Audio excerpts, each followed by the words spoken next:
component to health according to the Bible, a physical, of course, a physical component, and there is a spiritual component to health, and we know that very well. The spiritual component is our relationship to God, if our relationship to Him is healthy or not. And the Bible says that God is spirit, and if we have God, we will have spiritual health. And spiritual health affects all other components of health and the body, because now we discover more and more in science today that the mental part, the brain, the things that we think and feel have a great impact on our body health. Like depression, when somebody has depression, it can express or manifest itself also in some physical illnesses. And yes, but the spiritual component is very, very important, not only for our health, but also as a distinguishing factor, because the spiritual component is not taught in the secular schools, in the universities, or by the WHO, the World Health Organization. There are always the three, or maybe four, for example, also social health, how we deal with each other in social communities and so on. So spiritual health is not mentioned in, for example, in the World Health Organization. But this is a component that is so important, because without spiritual health, health cannot be complete. Because the Bible says that we have more than only the first three components. It's also spiritual health. But today we will concentrate more on physical and mental and emotional health through nutrition. And we will discover many interesting things. I want to dive into this topic. We will take a little bit of time to discover interesting things about it. And I want to start with some numbers. I hope this is, there it is. Today, worldwide, if we look on pregnant women, 40% of pregnant women worldwide have anemia. I chose anemia because it's the health topic is very, very wide, and I think this is a topic that that can apply to many of us when we have not enough iron through our foods. It is not only that some physical disadvantages happen when we have iron deficiency, but also mental. And because of mental disadvantages, we will also have, or can have, problems with our spiritual health, and in that case also with the relationship with our God. 40% of worldwide pregnant women have anemia, and 42% of children are affected because of that. And 8.3 million pregnant women are affected by anemia in Germany. That's 10%.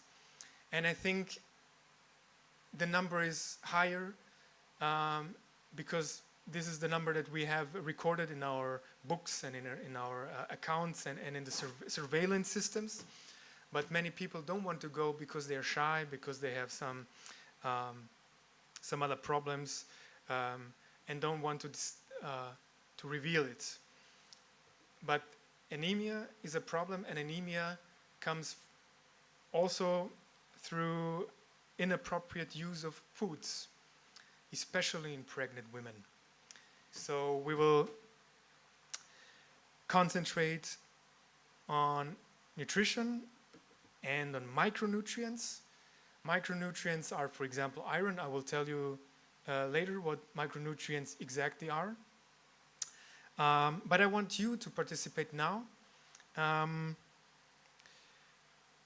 But I think we will jump over that because I don't have my laptop here. But I wanted you to ask you what you think the symptoms of anemia are. The symptoms of anemia. Maybe you could just tell me without entering Mentimeter. Yeah, there's the mic. Fatigue. Fatigue, yes, extreme fatigue, yeah. Okay. I think it can be shown through your nails. They can be a bit pale and white. Yeah, like if you press them, the blood doesn't come back or something like that. Okay, thank you. And your quality of sleep is affected. Like even if you take hours of sleep, you still do not feel satisfied. Yeah, you're not, the sleep is not, you're tired, yeah? Okay. So extreme fatigue, for example, yeah. Thank you very much. I have displayed here some symptoms. It's, for example, what you said, also extreme tiredness. It's dizziness, weakness, and these are symptoms that are really measurable, you know? When you go to the doctor, he can measure it. So headache, shortness of breath, which is a symptom from a bad blood circulation, fast heartbeat, and if we do not do anything about it, this can cause more severe problems. Yeah.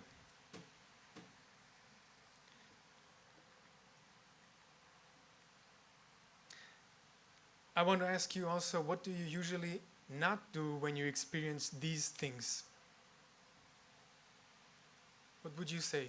When you experience these symptoms, for example, extreme tiredness throughout all the day, and you must go to work, you must do your stuff, you must feed your children, you must do many things in the day, but tell me, what are things that you maybe, or you can imagine that a person would not do if he or she experiences those symptoms? Anxiety, so here, trouble concentrating, extreme tiredness. Continue working. Yeah, continue working, right? Yeah. What else? Do you have an idea? Sorry?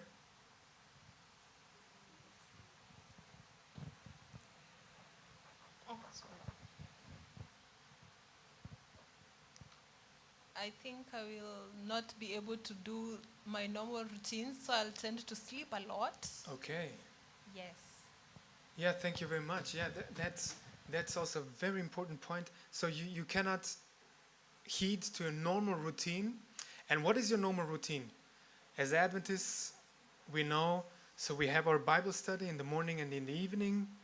But when we come home tired, and we are more tired because of some lacks in our body, because of nutrition deficiencies, then we will just fall into the bed like dead.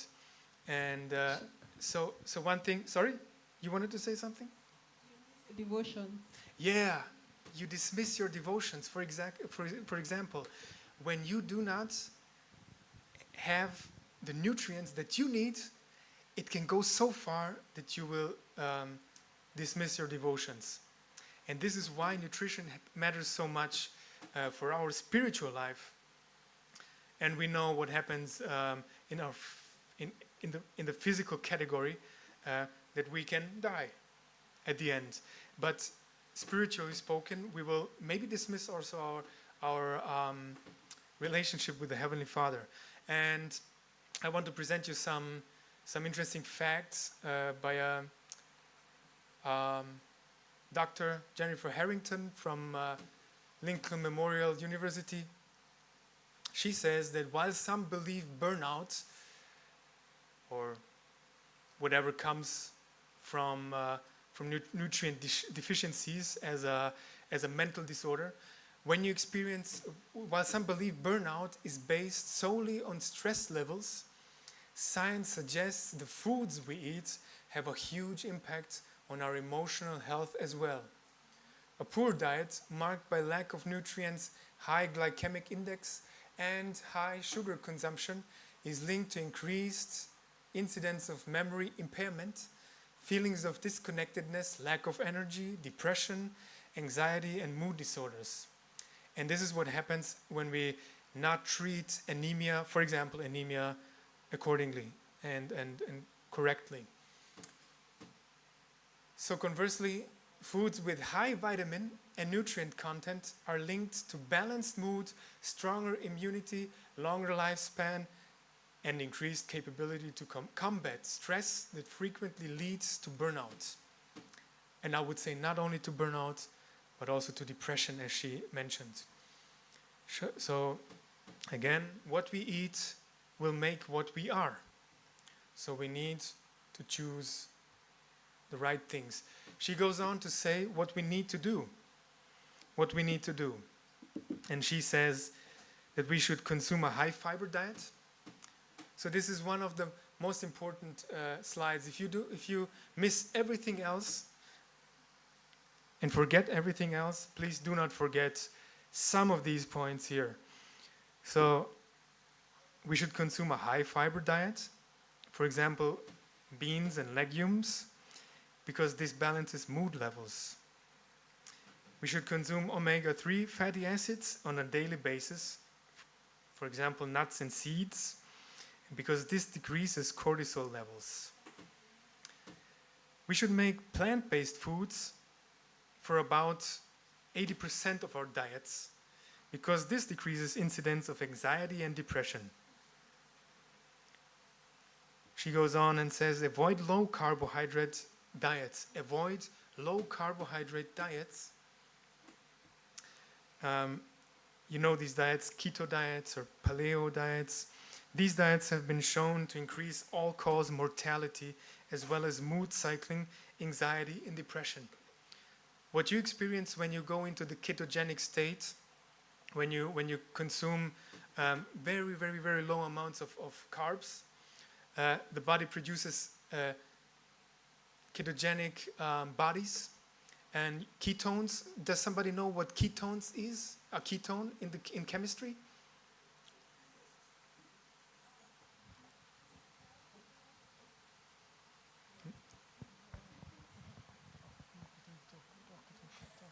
You don't need to know. Acetone. Yeah. Yes, amazing. Yeah. Acetone, for example, is a ketone. Yeah. And ketone groups can very easily be converted into acid groups, carbonyl acid groups. So when we have an overload of ketones in the body, we will acidify our blood also in our body. And we know that when we have an acidic environment in our bodies, that many bad things happen in the body. For example, cancer. Cancer cells don't grow in a basic you know what I mean when I say basic, not the base, but a high pH level. Yeah, when we have a high pH level, then certain diseases cannot occur, like cancer. This is so important. And she says we should adopt the blue zone diet. Those who consume more than 80% of calories from vegetables, fruits, legumes, nuts, seeds, and whole grains, and eat limited amounts of animal products, are shown to experience lower rates of depression, psychological stress, and mood disorders, and improved incidence of perceived mental health. So please eat more plant-based foods if you don't do it already. Another question I want to ask you via Mentimeter, but we will do it live here with a microphone. What do you think macronutrients are?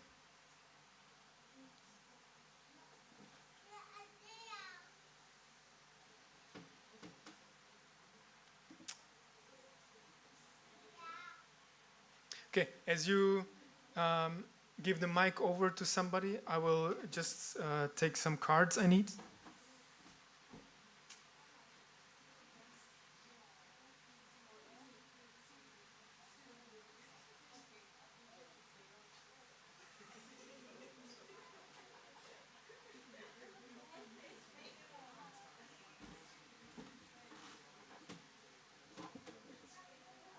So what did she say?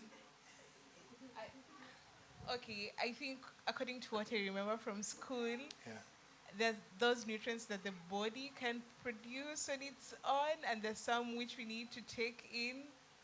I'm not really sure. Yes, that's right. Yeah? That's right. It's part of the answer. Okay, thank you. She also wanted to say something. Yeah, so nutrients the body can produce in the body itself, yeah? But we need far more, from outside. No, I think I'm wrong. I thought the macronutrients are the nutrients that the body needs in bigger forms. For example, proteins. Bigger forms. Yeah, those are macronutrients. Yes, the term macro refers to the amount the body needs from this nutrient. So macronutrients are carbohydrates. What else? Just tell me. What else? Proteins, carbohydrates, proteins. What else? I hear it. Right? Fats. Yeah, and some people say also water, because I mean normally you don't eat water, you drink water, and water is not digested. So normally many people don't say it's a macronutrient, but it is a macronutrient because you need it in very large amounts. Yeah. So macronutrients, here is a quote. Macronutrients are nutrients that provide calories or energy and are required in large amounts to maintain body functions and carry out the activities of daily life. In simple terms. Okay, we will look a little bit deeper on macronutrients. You already said it's carbohydrates, it's fats, it's proteins. And I just wanted to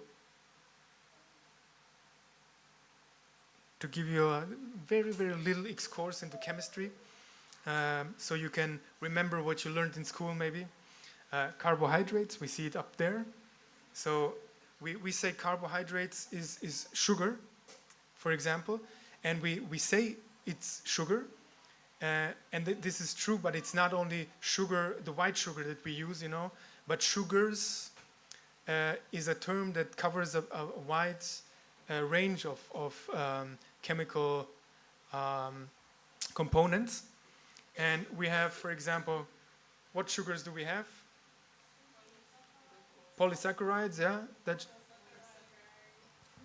How is the sugar called that we eat most? Glucose, fructose, yeah. Sucrose, yeah. So many of these sugars have 6 carbon atoms or 5 carbon atoms, but they have this hexagonal ring here with the oxygen. But this is the main structure of a glucose, of a glucose molecule. Okay. Fats, we need, for a body to function well, we need omega-3 fatty acids and omega-6 fatty acids. And omega-3, we know, for example, is alpha-linoleic acid, ALA. You know that when you look on the backside of some foods. And question, are omega-3 and omega-6 fatty acids, are these the saturated ones or unsaturated fatty acids? What? You can tell it louder?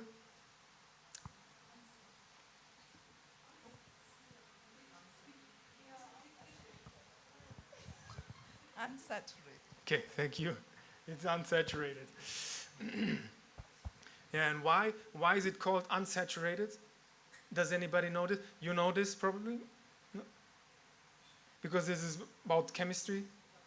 Yeah, okay. Unsaturated is about the double bonds here that you see. This is a hydrocarbon molecule. Here is, this group is called the acid group. The acid group, it's always COOH, the acid group. And the double bonds, they make the unsaturated state of an unsaturated fatty acids. And we need the double bonds because on the double bonds, the body can use the double bonds because it can transform these double bonds and can attach some other molecules on these double bonds. Far better than on saturated. Saturated fatty acids are without these double bonds, and the body cannot do so much with these saturated fatty acids. It can only burn it, and burn it fast, and or how to say, not fast, but burn it, or put it in our reserves. Yeah, and then our tummy is growing, or the fat in our body is growing. But when we have these unsaturated fatty acids with these double bonds, the body can do much more with this, and we need it for our brain. The body can transform it into our other molecules and can use it better than the saturated fatty acids. And we only need up to 20 grams of saturated fatty acids. So normally we need around 70 grams of fats per day. 70 grams, it's an average, okay? It's an average, it's plus minus, but not more than 20 grams per day of saturated fatty acids. Where we can find saturated fatty acids and non-saturated fatty acids. So saturated fatty acids we can find more in what foods?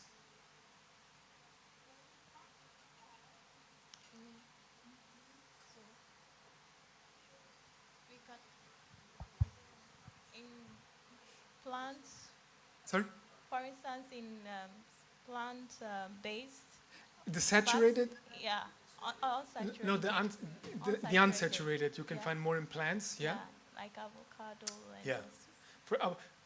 And most importantly in seeds and nuts. Yeah. Therefore we need the nuts and the seeds.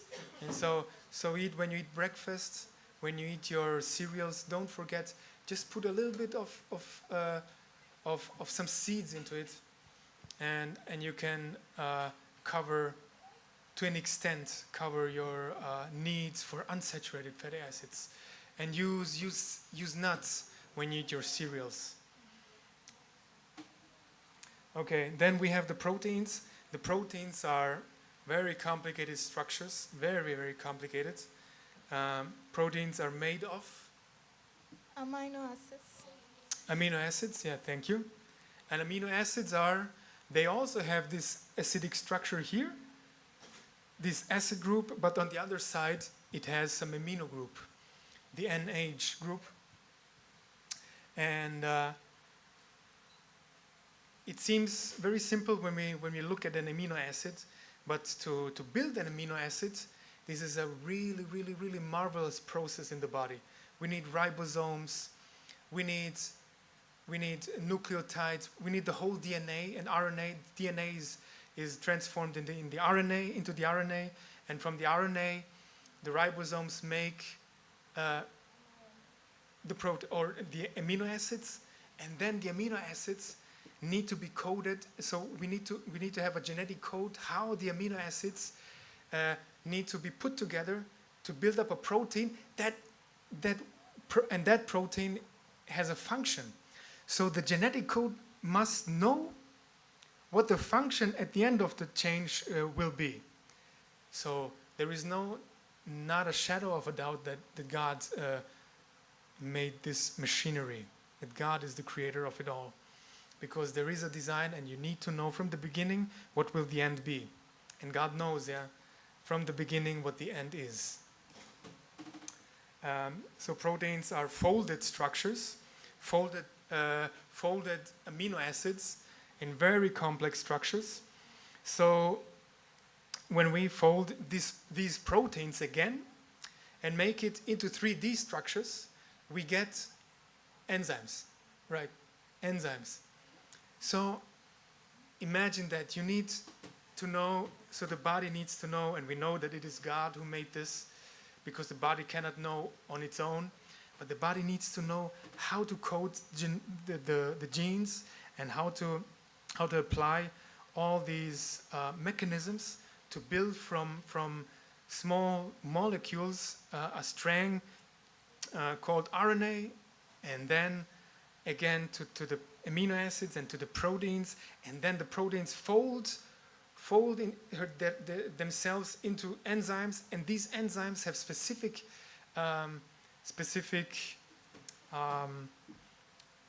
tasks that they should complete in the body, so we can live. Without the enzymes, we cannot live. So proteins are so important for us, and we need a balanced diet. We need all three, and none of these should be too much or too less consumed. Yeah. Here it's written that we need about 10 to 35% of proteins per day. 10 to 35% of the nutrition we take into our bodies should be proteins. And carbs should be more, because we need also the carbs first for energy, you know that, for energy, for DNA built up, for DNA creation. So the DNA strand, the double helix of DNA, the wall of the DNA is made from sugars. So we need sugars. These are essential things. But when we eat the white refined sugar, the body will not use it in the proper way. And so we need the sugars, which are very complex, and this is found in plants. Okay, let's go on. The calorie count. You tell me again, the calorie count per day. What do you think? An average adult man, how much does he need on average? 1,000 or 1,500 calories, I don't know. Yeah, it said about 2,500. Yeah. So it's 2,500 calories per day, kilocalories. Okay, and the other two non-pregnant. So we're now with the females, but non-pregnant females.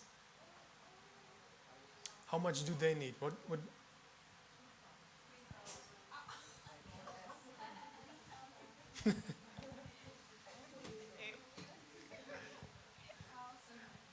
Yeah. Say. 1,900. Yeah. So the recommendation is about, it depends on the height, the weight, and so on. So 1,600 to 2,200.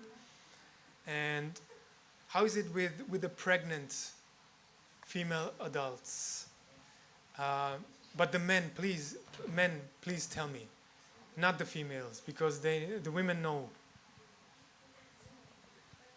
But you men who are married and who have kids, you should know.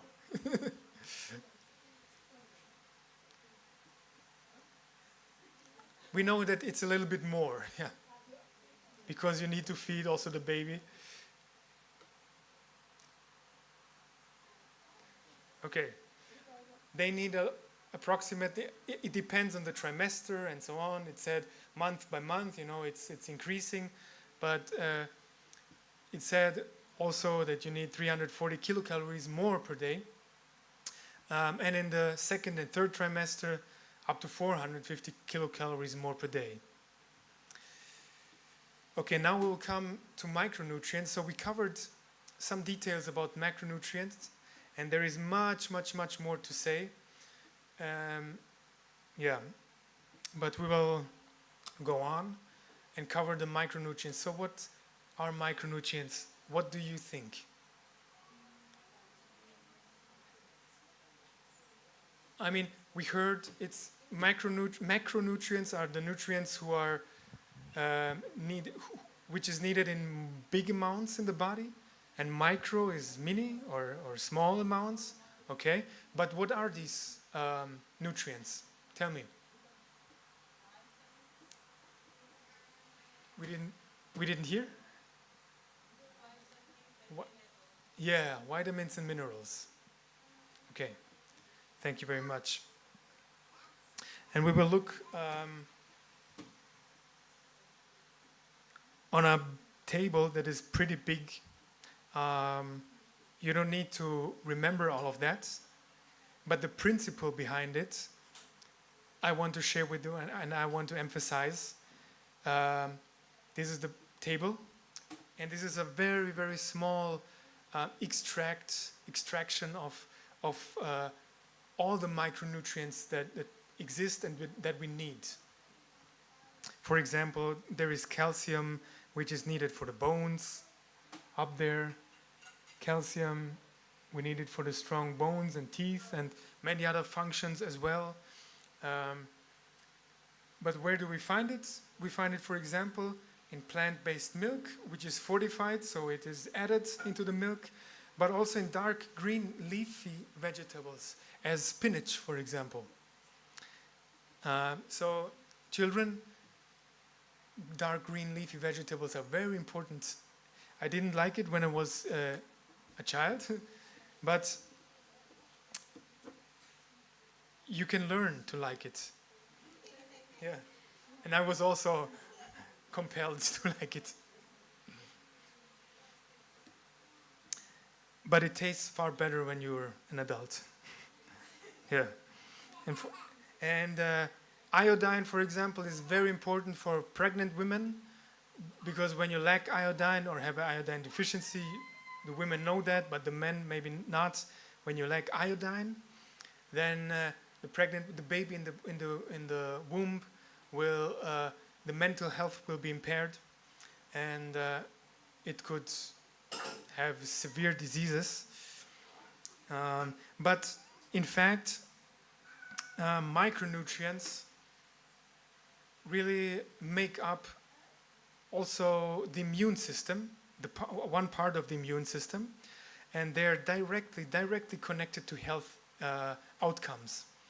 So when you take macronutrients, it is not said about macronutrients that macronutrients directly impact health. Of course, it's impacting health when you gather fat more and more. Then, of course, your blood circulatory system will be bad, and so on. But the direct influence immediately, micronutrients can exert in the body. So it is very important to check also your micronutrients in the blood. And there are some vitamins which are soluble in water, and there are some vitamins that are soluble in fat only, not in water. What do you think of these vitamins here? What is fat soluble and what is water soluble?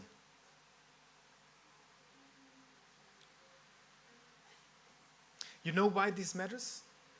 Because many of us maybe take in some or add some vitamins into our as supplementary nutrients, and we take it in beside our normal foods. But we also need to know when and how to take it in. Sorry? Vitamin D is? Fat soluble. Yeah, it's fat soluble, okay. And what else? Magnesium. Magnesium? Yeah, it's a mineral, but yeah, we can also take it in, but from the vitamins. Vitamin E, yeah.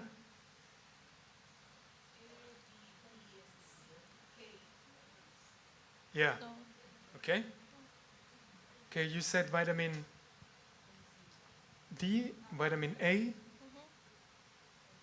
and vitamin B and vitamin C are water soluble. Water soluble. Okay, and vitamin A and vitamin D and E and K are fat soluble. So only vitamin C, only vitamin B are water soluble.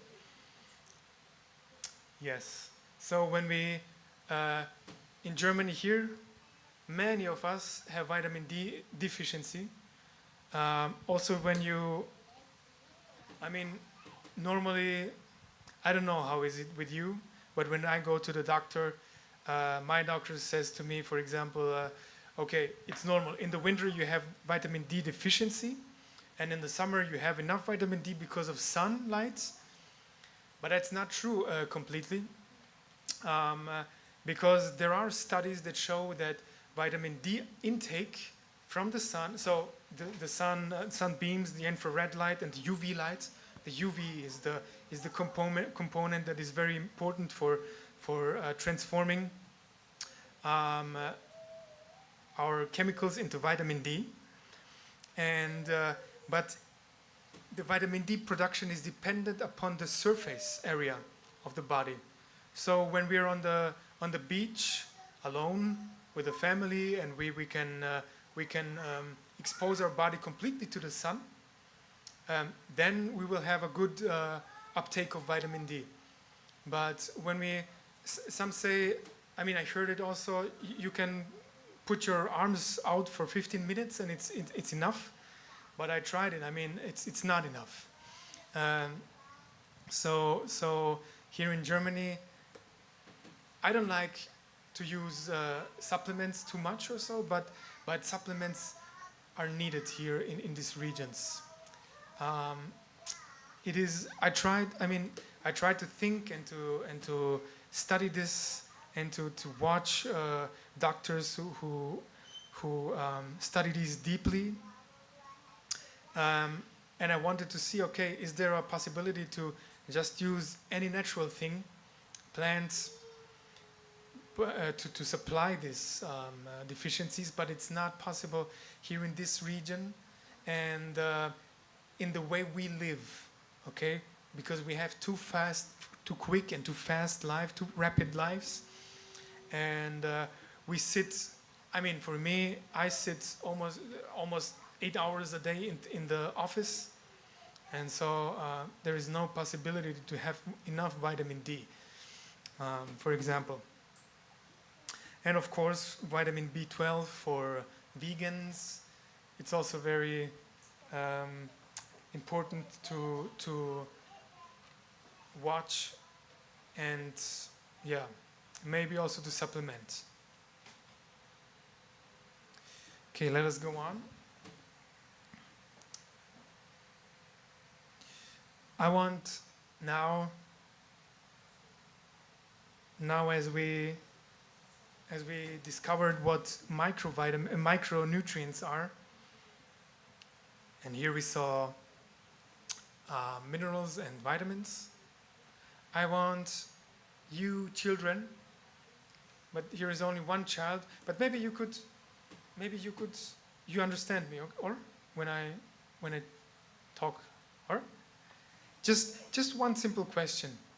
Maybe there are also some other children who can participate, but only one simple question. I have a lot of slides in which I wanted to ask you children about, is the food good or bad for us, what I will present, with the information we now gathered.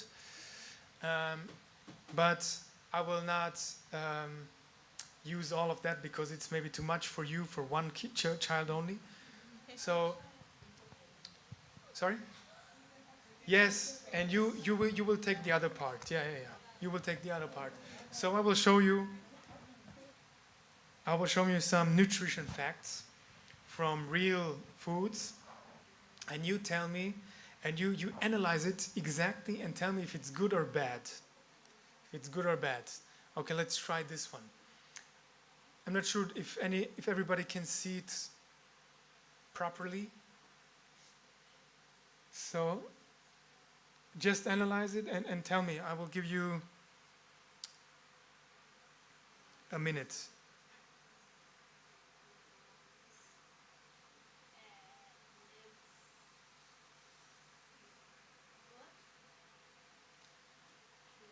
Okay? So you think it's good? But take your time maybe to read. if you're interested in it. Yeah.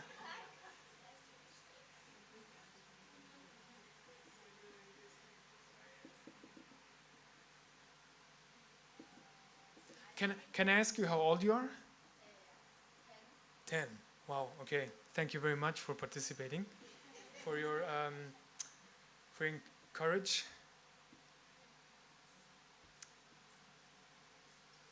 Did you read everything?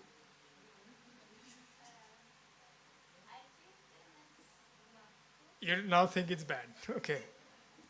And why? I mean, if you don't know, it's nice. We'll talk about it.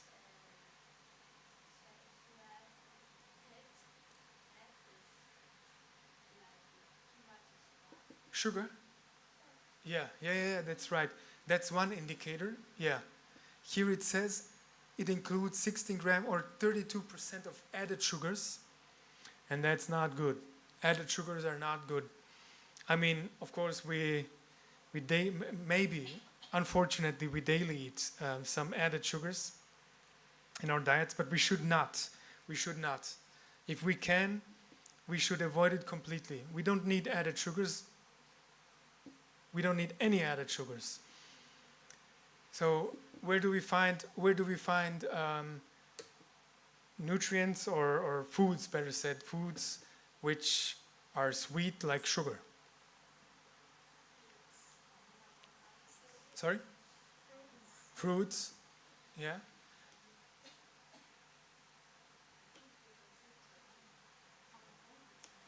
Yes, it's fruits mainly. Honey, yeah, that's very good. Honey. But when we take fruits, yeah? We also have raw sugar back home. Raw sugar. Yeah. It looks like stone, but Yeah. it's really good and processed. Yeah. Very sweet. Yes. That's better than white sugar, yeah. Okay, for example, dates. Dates, you know what dates are, yeah? Dates, my wife uses it in cakes, and it tastes like added sugar. I mean, this is so sweet, but so healthy. So use dates when you make cakes.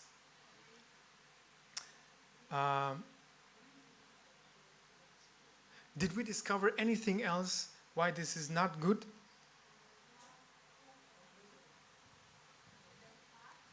The fat, yeah. Yeah, here it says, but why the fat? Do you know? Okay. Okay, here it says it's saturated fat. Saturated fat, and we don't need saturated fat so much.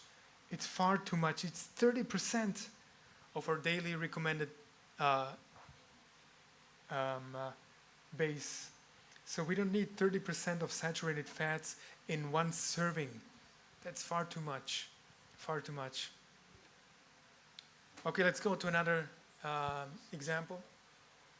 Here, what would you say here? It is. No, wait. Take your time. You will be a professional if you could just tell me right away.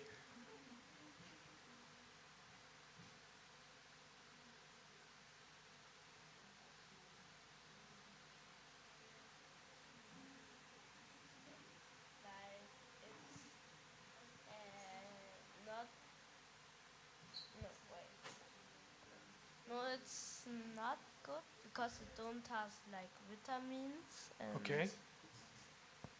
Yeah, but yeah. the good part is that it's not so much saturated. Yeah, fat. it's not too much what? Fat. Saturated fats, okay. It's not too much. Okay, let us look a little bit closer. Okay, when we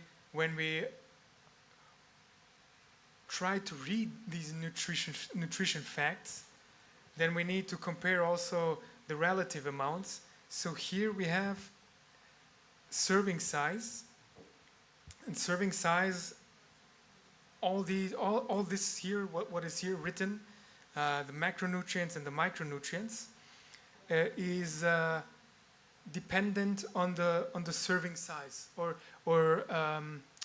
how to say. Yeah, it's a portion, and this here is in one serving size. So we have only 28 grams.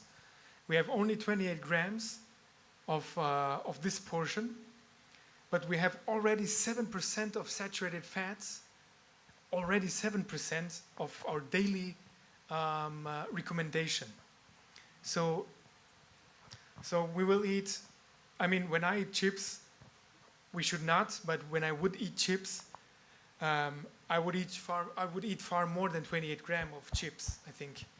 And I would eat maybe 100 or 150 gram of chips when I don't know, when I'm chilling at home. So that's not what we should do, because when we eat a whole package of chips, what is far more than 28 gram, then we would have an exploding amount of saturated fats.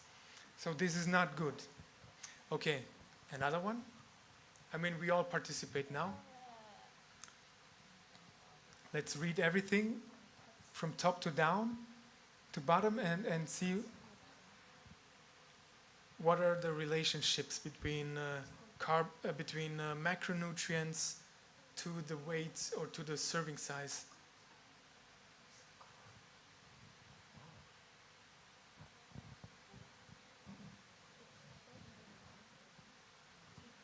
There are no vitamins.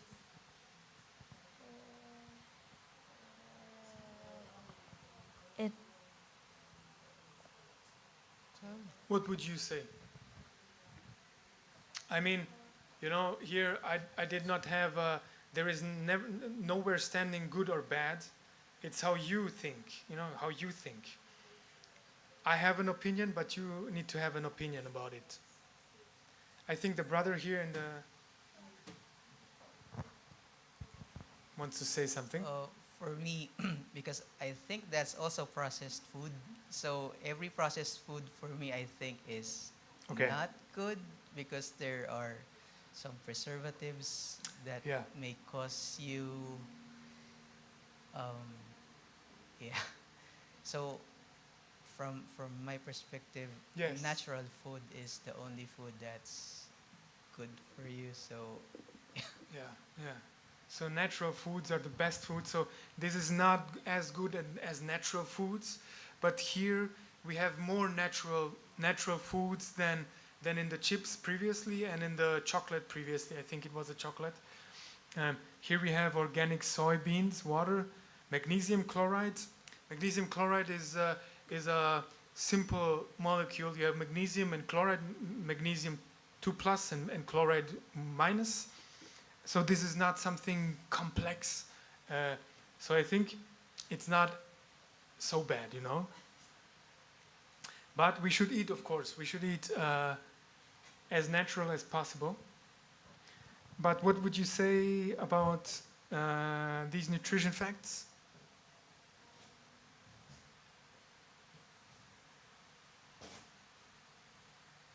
So we have here 85 gram of serving size. So it's a bigger serving size. I mean, we know what 100 grams are. We can feel 100 grams in our hand. So it's a little bit more than the previous ones. So compared to the previous ones, it's better because we have here total fats, 9%. Saturated fats, 5%. And compared to the serving size, it's okay. It's okay. We have here also 12 grams of proteins, so it's protein packed, and this is good because the protein comes also from a natural source. It's soybeans. The soybeans. Okay. Let's do the last one, I think. No, I have this and then the last one. One after it.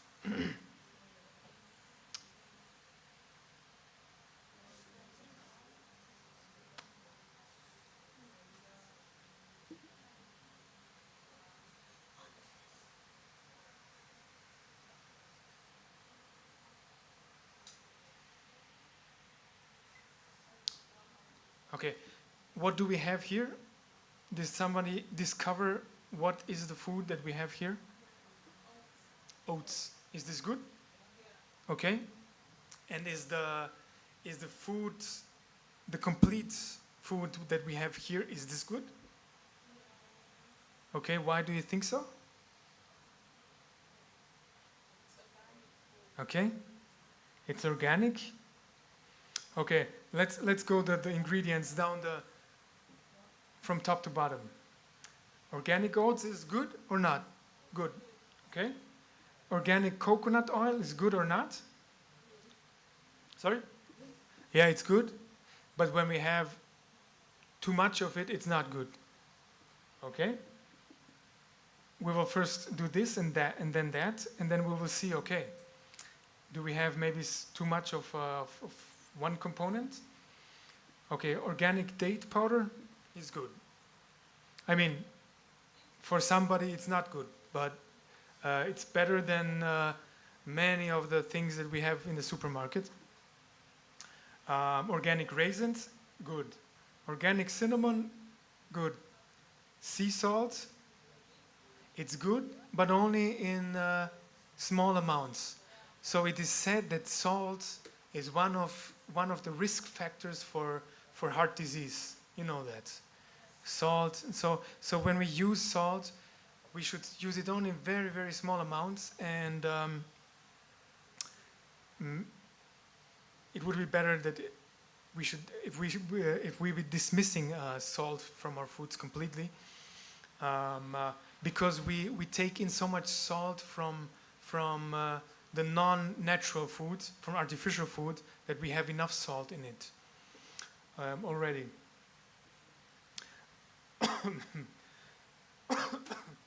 Okay, we have organic rosemary extract, it's okay.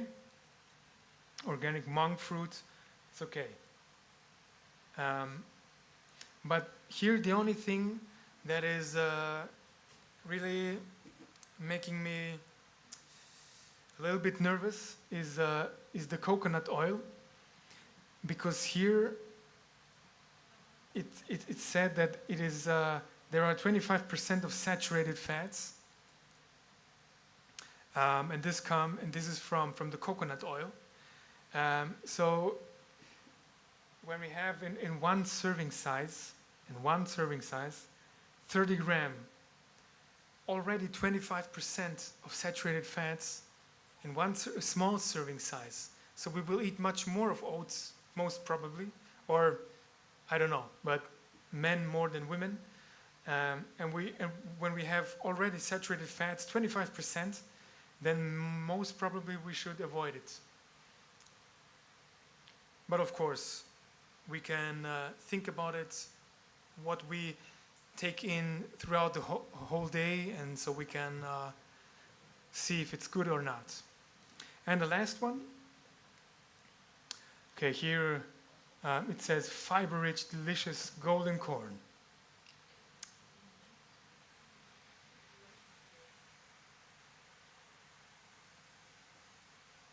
Good or bad?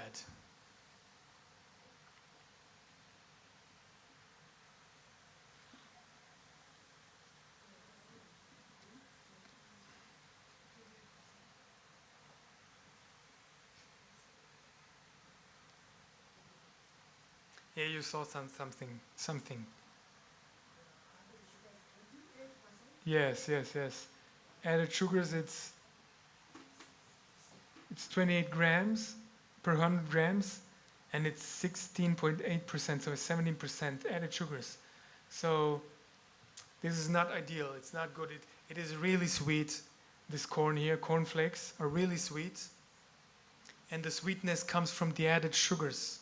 The added sugars, which are white refined sugar, and not these complex sugars that we need from the plants. And when we use these simple sugars, added sugars, white refined sugars, we have a perfect food. We have a perfect nutrient for bacteria and for cancer as well. The cancer cells love sugar. So if we dismiss sugar from our diets completely when we have cancer, and of course we know people who have or had cancer, also in our rows. But when we completely deplete our diets from sugar, it can be much better for our prospects of healing.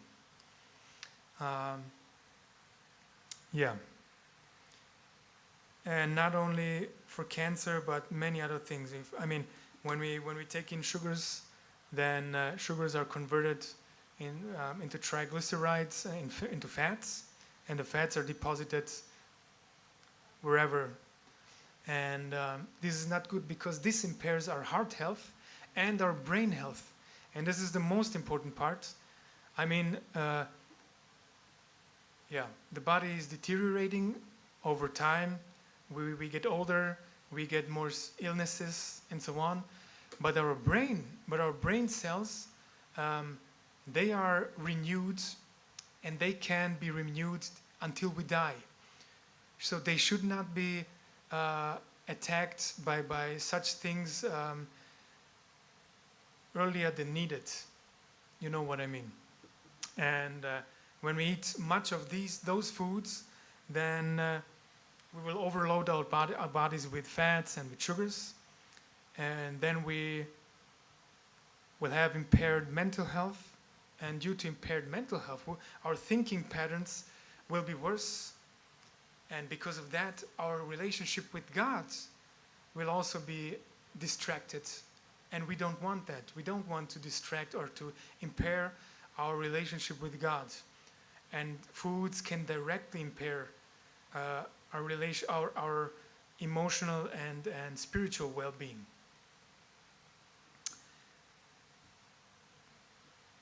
Okay.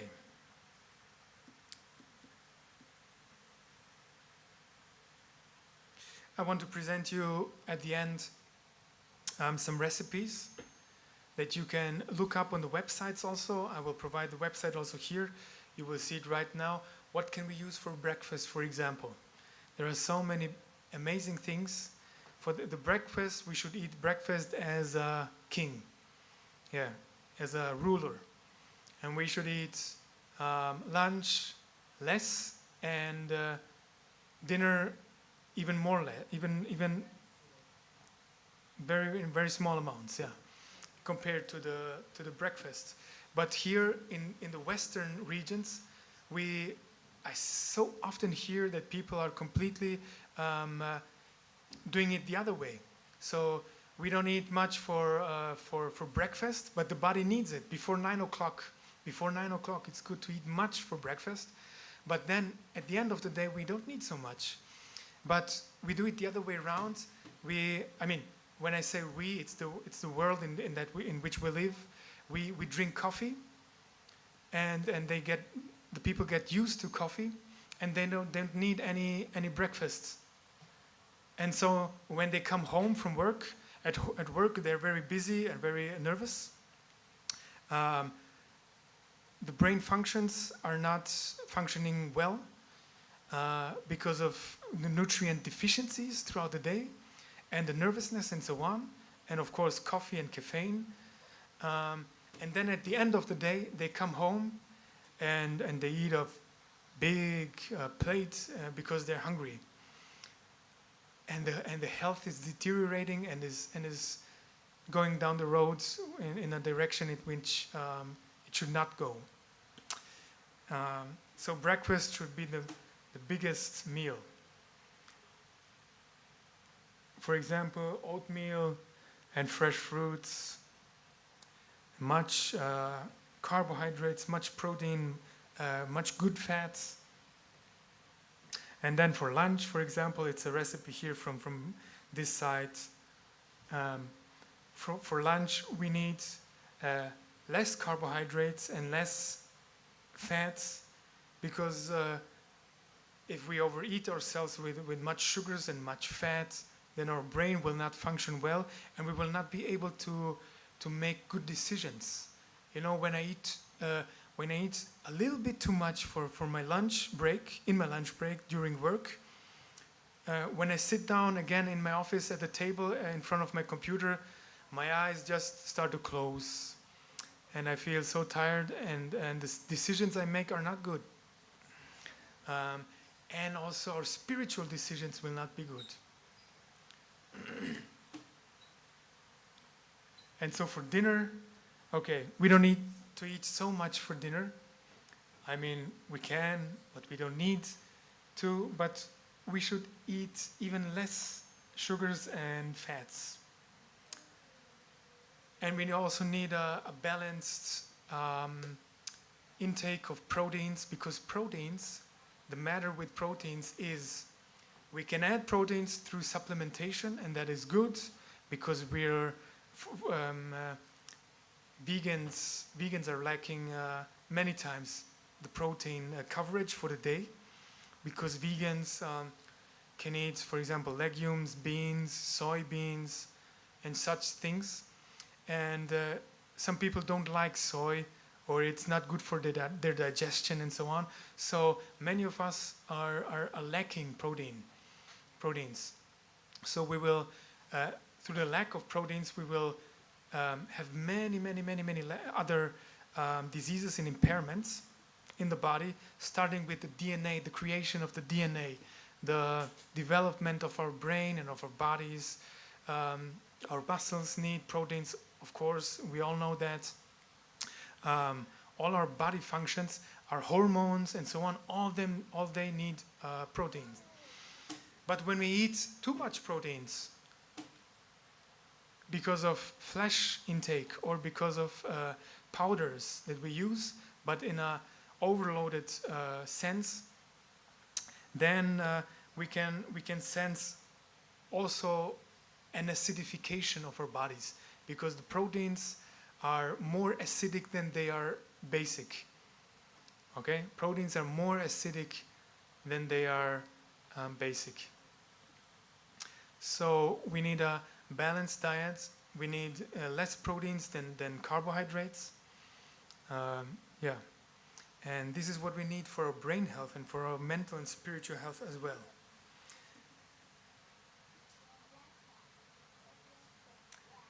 I wanted to close with this slide. We had it in the beginning, but I want to read it again in the as a last information slide.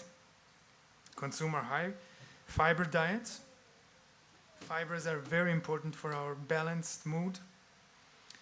Consume omega-3 fatty acids on a daily basis, more than omega-6. So you can read the nutrition facts, and you can see, okay, there will be written, for example, alpha linoleic acid. It's an omega-3 acid, or some other fatty acids. And then you need to think, okay, is this omega-3? Is this what I need? Or is it not? We should make plant-based foods, at least for 80% of the diet, but if possible, 100%. Avoid low carbohydrate diets. We discussed this earlier. And adopt the blue zone diet. So those who consume more than 80% of calories from vegetables, fruits, legumes, nuts, seeds, whole grains, they experience much less psychological stress and mental disorders and so on. Okay, I wanted you to ask if you have any questions that we can discuss here together. I don't know, I don't have all the answers, but we can discuss it. This lecture, this topic is very broad. This is only a mini, so very small part of what it could be for such a session. But do you have any questions?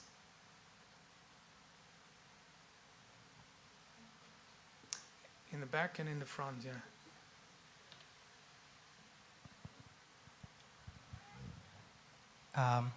You have talked about taking protein supplements. Which protein supplements would you recommend? Yeah, I would also always recommend plant-based protein supplements. So I know I used also whey protein, for example, earlier. You know what whey protein is? So from milk and from dairy food, from dairy. But dairy is bad. Don't eat dairy. I mean, I have another lecture on dairy, a big lecture, but this would completely be out of the time borders for our program here. But I would recommend plant-based protein like absent protein. What is this called in English? Sorry? Peas, yeah. Or chickpeas, or for example, Hanf protein. Also, it's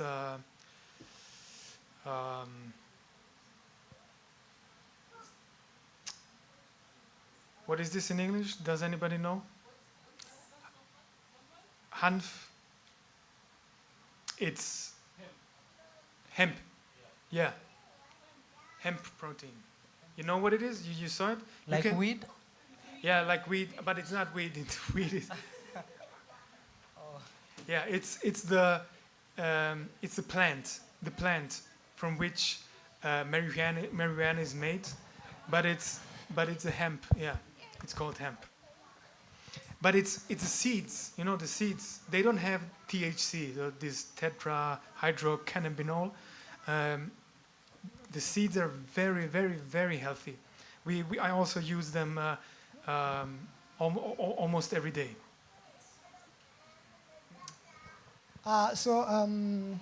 Actually, we are running out of time. We said 3:30, now it's 3:48, so we'll have a few questions. So if you can limit your questions, please. He will come back for the whole week. So you will have a chance to ask. Question. Yeah, thank you very much. It was very informative.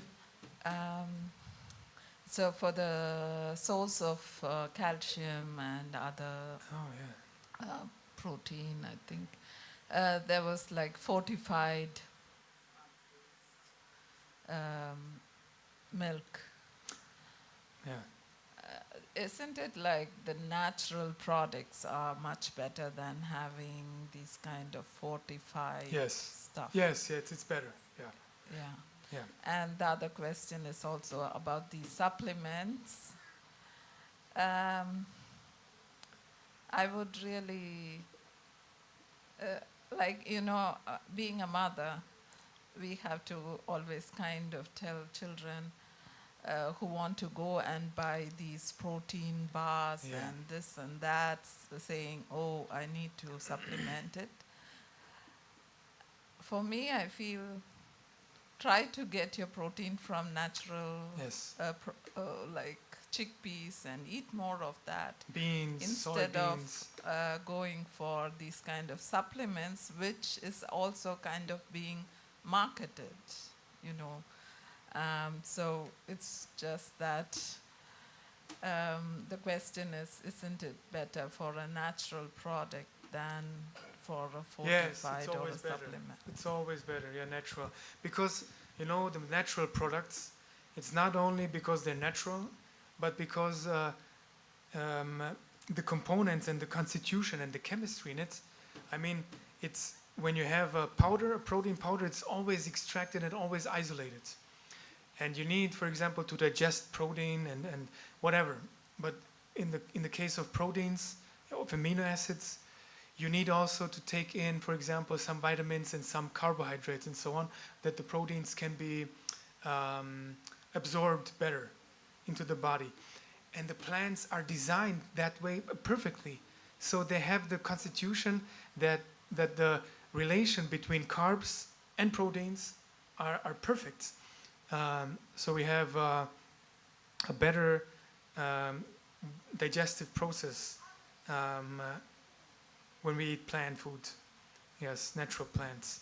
But of course, then we need also to look for food that has protein, like beans and soybeans and chickpeas and whatever. There are many other things that have. For example, broccoli. Broccoli. Everybody knows broccoli. 100 calories of broccoli has much more, I think 7 times more protein than flesh. 100 calories. But the problem is that when you eat 100 calories of broccoli, you could not eat it because 100 kilocalories of broccoli, or 1,000 kilocalories of broccoli that you have, so you have enough protein. You need to eat, 1 kilogram of broccoli or so to have 100 calories of broccoli. You know what I mean? Because broccoli has so few calories that you need so much to have the 100 calories. Yeah. Thank you. Okay. Sorry, can I ask a question? Also to, now at the end. Hello, can I ask a question?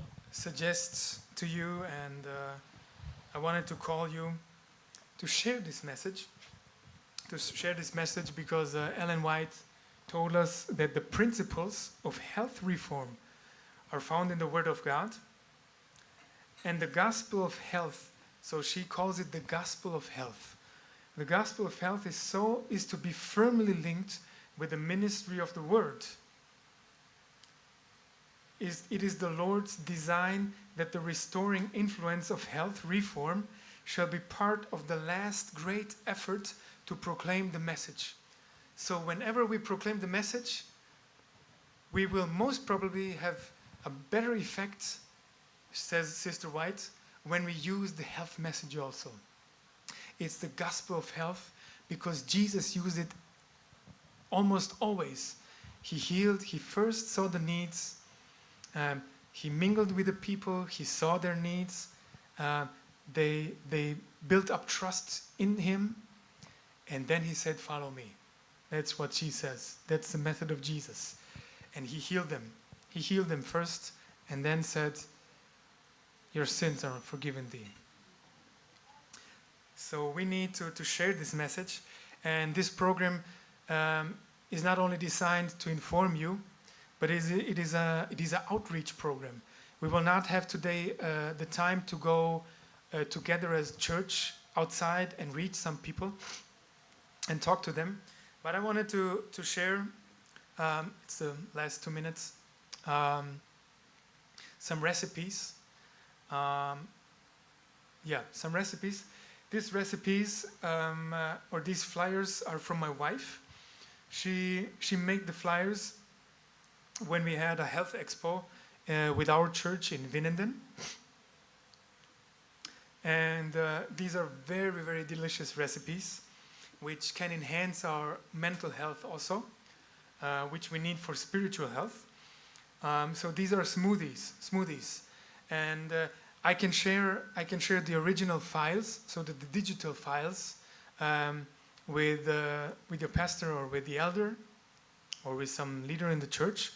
And so he can give it to you. And so you can also give it to maybe to 2 people in the new week to come. Maybe you can share it with 2 people.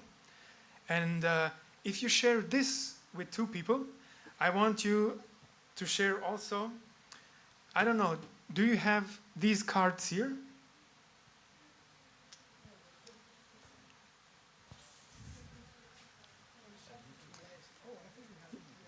So it's a card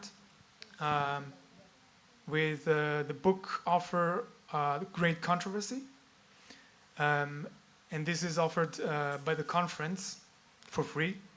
It was for free, and they can just make a picture and click on the QR code link, and they would have the Great Controversy on their phones in a digital format or as an audiobook. And I will leave, if you want, I will leave some cards here, and you can also disseminate it to people outside. But when you do this health, just simple from day to day, daily, on a daily basis, when you meet people, and when you sense that people want to be your friends, or just somebody on the street, when you want to give this information about health, or I don't know, a recipe, for example, also this recipe here. This is the last slide. It's not about fruits here or smoothies, but it's about spreads. spreads. It's an almond spread, it's a hummus spread, it's a cashew spread, and these can be made all by yourself in your homes, very easily, very easily. And when you give this to another person, you can also this is also available in a digital format. So look this up at this website in a digital format. I will leave this here. And so when you disseminate this or give this to people, you can also say, hey, we have your special book offer. This is a book that transformed my life completely, and it will transform your life. Not only physical health, but we need also mental and spiritual health. And this is what it is about. So this is my presentation for today. I thank you very much for the time.